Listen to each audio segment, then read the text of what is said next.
आरोग्य अंक में एलोपैथी चिकित्सा से लाभ तथा हानि। एलोपैथी चिकित्सा इस समय सारे संसार में तेजी से फैल रही है। उसके अनुसंधान भी सभी क्षेत्रों में हो रहे हैं, परंतु जिन परिणामों की इस विज्ञान को आशा थी वे नहीं मिल पा रही। एलोपैथी से लाभ। एलोपैथी चिकित्सा से कुछ लाभ होना निर्विवाद है, जैसे ये मनुष्य को तुरंत राहत दिला देती है। मनुष्य चाहता है कि मुझे कष्टों से शीघ्र राहत मिल सके। एलोपैथी चिकित्सा उसमें सफल रही है। दूसरा निर्विवाद लाभ सफल शल्य चिकित्सा है। एलोपैथी ने शल्य चिकित्सा ने वास्तव में आशातीत सफलता प्राप्त की है। पहले तो परंपरागत औजारों द्वारा शल्य चिकित्सा की जाती थी, परंतु विज्ञान के बढ़ते चरणों ने इन औजारों का स्थान विज्ञान की नई तकनीकों को दे दिया है। इसमें लेज़र का प्रयोग उल्लेखनीय है।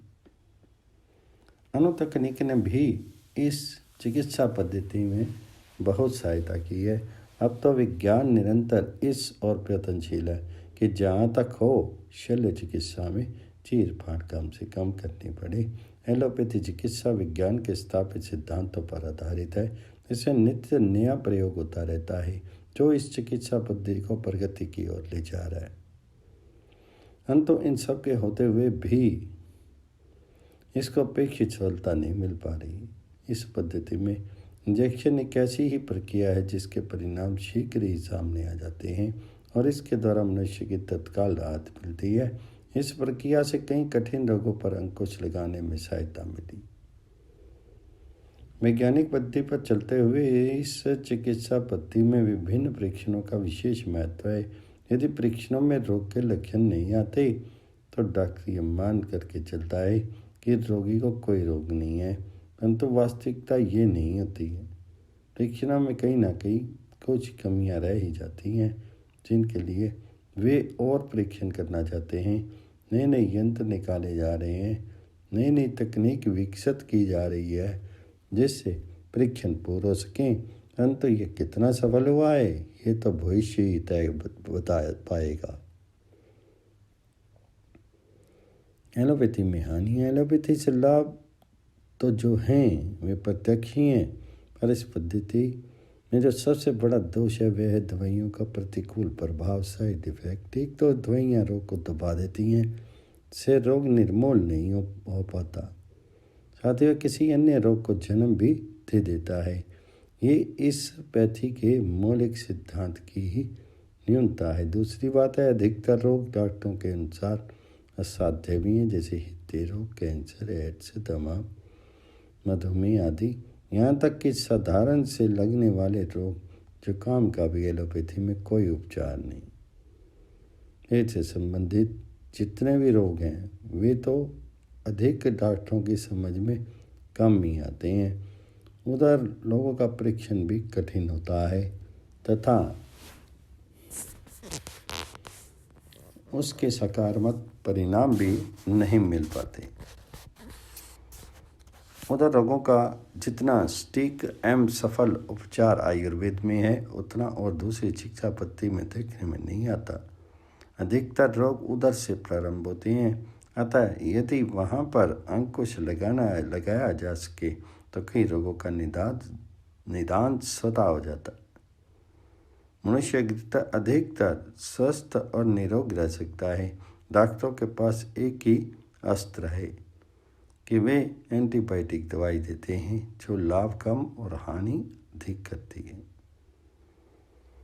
इन दवाइयों का उधर पर सीधा दुष्प्रभाव पड़ता है और व्यक्ति की पाचन क्रिया उलट पलट हो जाती है।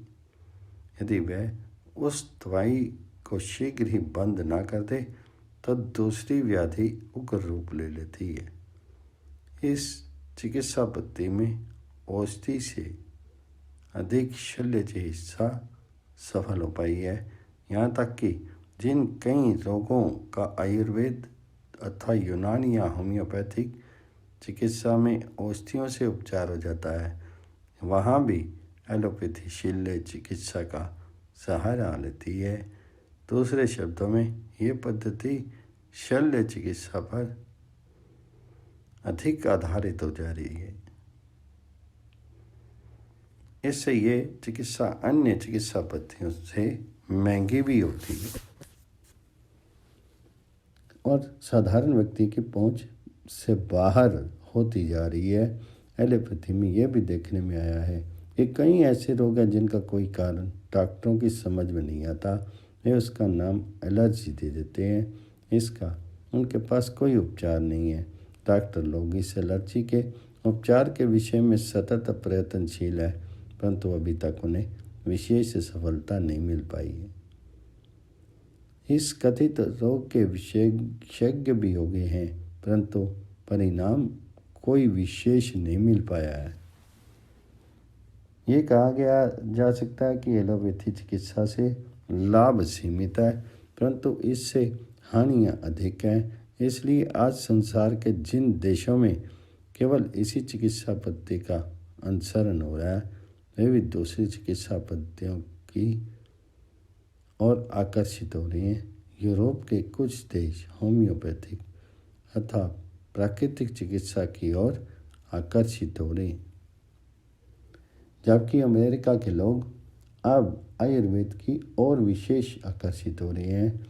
वहाँ इस विषय में अनुसंधान भी तेजी से किए जा रहे हैं। इसके उदाहरण हैं कि कुछ आयुर्वेदिक औषधियाँ अमेरिका से भारत आ रही हैं और वे सफलतापूर्वक प्रयोग में लाई जा रही हैं। ये तथ्य तो सही है कि एलोपैथी चिकित्सा वैज्ञानिक कसौटी पर खरी है, इसलिए इसका प्रचार प्रसार भी अधिक हो सका, परंतु मेरे विचार से यह चिकित्सा पद्धति अपने आप में पूर्ण नहीं है। आयुर्वेदिक चिकित्सा पद्धति अपने आप में पूर्ण है, परंतु इसका अधिक प्रचार नहीं हो पाया। इसमें हमारी मानसिकता विदेशी पद्धति श्रेष्ठ है भी एक मुक्त हेतु है। आयुर्वेदिक चिकित्सा में विश्वास बढ़ाना हम सब का कर्तव्य होना चाहिए, क्योंकि यह श्रेष्ठ, सफल एवं पूर्ण चिकित्सा पद्धति है। आरोग्य अंक में होम्योपैथी चिकित्सा विज्ञान। आज चिकित्सा विज्ञान में जैसे एलोपैथी, आयुर्वेद, यूनानी आदि चिकित्सा पद्धतियाँ प्रचलित हैं, उसी प्रकार होम्योपैथी भी एक अद्भुत चिकित्सा प्रणाली के रूप में प्रचलित है। होम्योपैथी को दवा साबूदाने जैसी मीठी मीठी गोलियों के नाम से जानी जाती है। होम्योपैथी के प्रणेता डॉक्टर हैनीमैन 1755 से 1843 ईस्वी थे, जो जर्मन के निवासी थे।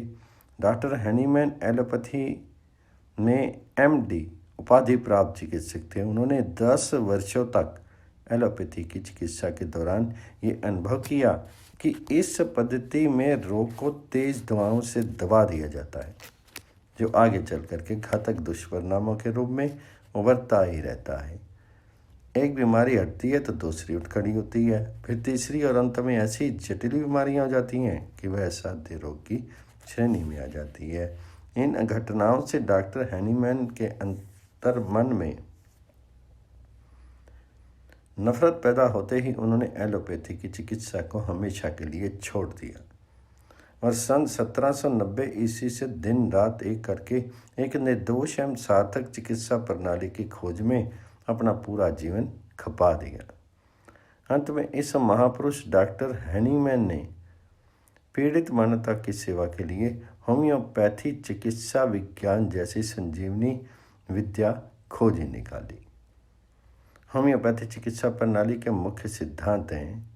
पहला है, मानव का जो स्थूल शरीर हमें दिखता है वह अति सूक्ष्म तत्वों से बना हुआ है।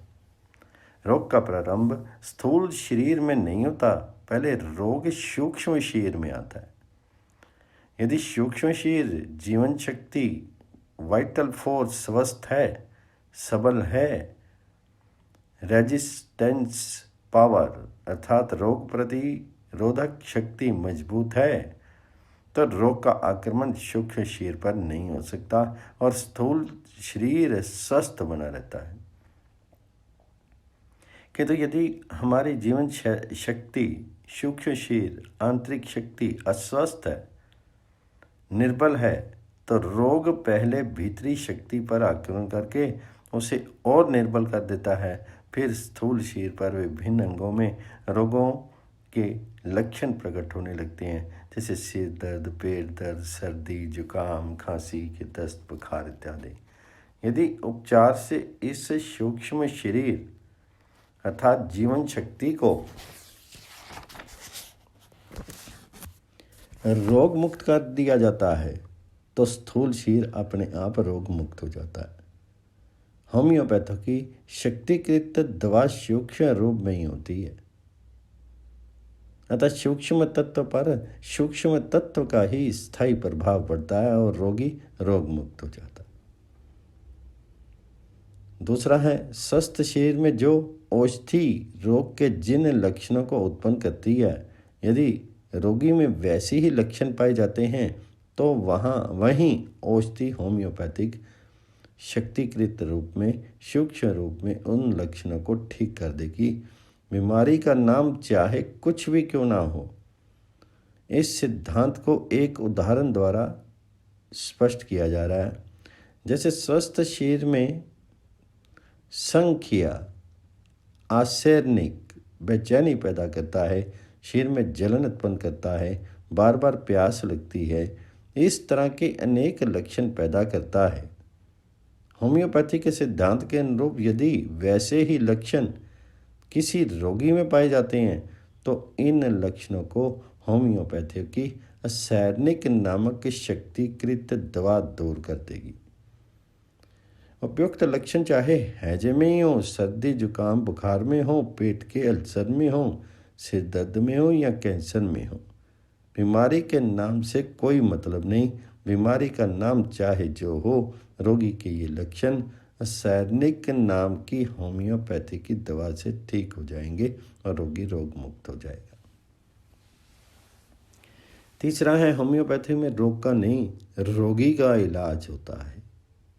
रोगी के लक्षणों को प्रधानता दी जाती है, बीमारी के नाम को नहीं। चौथा है, होम्योपैथी के उपचार का आधार खास तौर से पुराने जीर्ण, क्रॉनिक तथा असाध्य कहे जाने वाले रोगों के लिए रोगी की केस हिस्ट्री लेते समय उनके लक्षणों की प्राथमिकता इस प्रकार करता है।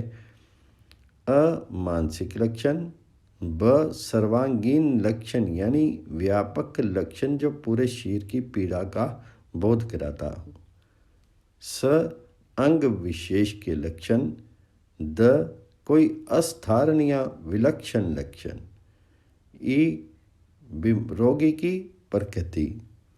नए रोगियों में अथवा अबोध बच्चों तथा आकस्मिक असामान्य स्थिति में मौजूद रोगी की स्थिति एवं मौसम के अनुरूप रोगी को तत्कालिक लाभ देने हेतु सामयिक चिकित्सा व्यवस्था की जाती है ताकि रोगी को शीघ्र लाभ हो सके। होम्योपैथिक दवा का शक्तिकरण। सभी पैथियों में औषधियाँ मूलतः सब वही होती हैं, भेद केवल इसके निर्माण एवं प्रयोग में होता है। होम्योपैथी दवा बनाने की विधि बड़ी ही विचित्र है। इस विधि से औषधि के स्थूल रूप को इतने सूक्ष्म रूप में परिवर्तित कर दिया जाता है कि दवा की तीसरी शक्तिकृत दवा में दवा का स्थूल अंश तो क्या, दवा के सूक्ष्म अंश का भी पता नहीं चलता। होम्योपैथी की किसी भी शक्ति की दवाएं 6 शक्ति के बाद दवा के अणु परमाणु भी नहीं देखे जा सकते। दवा की आंतरिक अदृश्य शक्ति जागृत हो जाती है और इस तरह दवा की आंतरिक जीवनी शक्ति रोगी को ठीक करती है। होम्योपैथी की शक्तिकृत दवा 6 शक्ति के बाद 30, 200, 1000, 10,000, 50,000 तक तथा 1,00,000 पावर पोटेंसी वाली होती है। इन उच्चतर शक्ति की दवाओं में दवा का नामो निशान ही नहीं रहता। जबकि ये सूक्ष्मतम अदृश्य शक्ति रूपा होम्योपैथिक दवाई पुराने, जटिल तथा असाध्य कहे जाने वाले रोगों को जड़ मूल से स्थायी रूप से नष्ट कर देने का सामर्थ्य रखती है तथा उस रोगजन्य अंतरंग को रीजनरेट करने की क्षमता भी रखती है। होम्योपैथी दवाओं का परीक्षण कौन सी औषधि स्वस्थ व्यक्ति में क्या लक्षण पैदा करती है, डॉक्टर हैनीमैन ने ही इसका आविष्कार किया। होम्योपैथी की अधिकांश दवा का डॉक्टर हैनीमैन ने स्वयं तथा अपने कई स्वस्थ सहयोगियों पर परीक्षण किया। उनमें जो जो शारीरिक तथा मानसिक लक्षण उत्पन्न हुए उनका संपूर्ण रिकॉर्ड किया गया। इस प्रकार परीक्षित होम्योपैथिक शक्तिकृत दवाओं का जो सजीव चित्रण संकलित किया गया, उस ग्रंथ का नाम होम्योपैथिक मैटेरिया मेडिका रखा गया, जो कि होम्योपैथिक दवाओं के परीक्षण का आधार स्वस्थ मानव शरीर रहा है। अतः जब तक मानव पृथ्वी पर है, होम्योपैथी की वे ही दवाएं सदियों तक चलती रहेंगी। एलोपैथी दवा बार बार इसलिए नई नई बदलती रहती है कि उसके परीक्षण का आधार चूहे, बंदर, गिनी पिग जैसे जानवर तथा रोगी होते हैं। होम्योपैथी दवा के चयन का सिद्धांत रूप से होम्योपैथी का काम ऐसी औषधि का निर्वाचन करना है जिसके लक्षण हूबहू रोगी के लक्षणों से मिलते हों। जब रोगी के लक्षणों और औषधि के लक्षणों में अधिक से अधिक साम्यता, समानता, एक रूपता पाई जाती है तो वही औषधि रोग को दूर कर देती है। औषधि और रोगी का व्यक्तिकरण करना होम्योपैथी का सिद्धांत है। इसी सिद्धांत के आधार पर होम्योपैथ रोगी द्वारा बताए गए संपूर्ण लक्षणों को ध्यान से रख करके ही उपयुक्त औषधि एवं दवा की पोटेंसी पावर का चयन करता है। ये चयन प्रक्रिया होम्योपैथ के अध्ययन और अनुभव पर आधारित रहती है। होम्योपैथी चिकित्सा प्रणाली के बारे में कुछ व्यवहारिक जानकारी। पहला, होम्योपैथिक दवा की कोई एक्सपायरी डेट नहीं होती है। यदि दवा को धूप, धूल, धुआं, तेज गंध तथा केमिकल से बचा करके रखा जाए तो ये दवा कई वर्षों तक चलती रहती है। दूसरा, इस दवा के कोई साइड इफेक्ट, दुष्प्रभाव नहीं होते हैं। तीसरा, इस दवा में कोई विशेष परहेज नहीं होता है, केवल तेज गंध वाली वस्तुओं से प्रवेश होता है। चौथा है, दवा को हाथ नहीं लगाना चाहिए। शीशी के ढक्कन से या सफ़ेद कागज के टुकड़े पर लेकर के सीधे मुंह में डाल करके चूस लेना चाहिए। साधारणतः बड़ों को 4 गोली तथा बच्चों को 2 गोली। पांचवा, दवा लेने के 15-20 मिनट पहले तथा दवा लेने के 15-20 मिनट बाद तक मुंह में कुछ भी नहीं डालना चाहिए। भोजन में 30-30 मिनट का पहले और बाद में समय का ध्यान रखना है। छठा है, चाय, कॉफ़ी, तंबाकू, पान, प्याज, लहसुन, इन पर कोई बंदिश नहीं है। परंतु ध्यान रखें, दवा लेने के आधा घंटा पहले तथा दवा लेने के आधा घंटा बाद तक इसका उपयोग नहीं करें, अन्यथा तेज गंध दवा के पावर को कम कर देती है। सातवां, किसी भी कारण से आवश्यकता पड़ने पर यदि कोई अन्य पद्धति की दवा का प्रयोग करना पड़े तो उस समय तक के लिए होम्योपैथिक दवा बंद कर देनी चाहिए। इसके बाद दूसरे दिन से पुनः यथावत चालू कर सकते हैं। आठवां, होम्योपैथी चिकित्सा प्रणाली में रोगी के लक्षणों के आधार पर ही उपचार किया जाता है। लक्षणों द्वारा ही अंग विशेष के रोगग्रस्त होने की जानकारी हो जाती है। इसी कारण साधारणतः अकारण रोगी की भारी भरकम खर्चीली जांच नहीं कराई जाती है। होम्योपैथिक चिकित्सा पद्धति सरल है, सस्ती है और पुराने रोगों में स्थायी लाभ देने का सामर्थ्य रखती है। 9वां है, होम्योपैथी चिकित्सा के बारे में आवश्यक जानकारी के अभाव में कुछ लोगों में भ्रम भ्रांतियाँ और गलत धारणाएं फैली हुई हैं, जिसकी वजह से वे होम्योपैथी चिकित्सा कराने में हिचकिचाते हैं। उनके द्वारा अक्सर ऐसा कहा जाता है कि होम्योपैथी दवा देर से असर करती है। होम्योपैथी में पहले रोग को बढ़ाया जाता है। तीसरा, होम्योपैथी दवा से तत्कालीन लाभ नहीं होता तथा दवा काफ़ी लंबे समय तक लेनी पड़ती है। होम्योपैथी दवा समय पर बार बार दिन में कई बार लेनी पड़ती है। ये कुछ लोगों का ये भी मानना है कि इतने बड़े शरीर में 4-5 साबुदाने जैसी गोली क्या असर करेगी।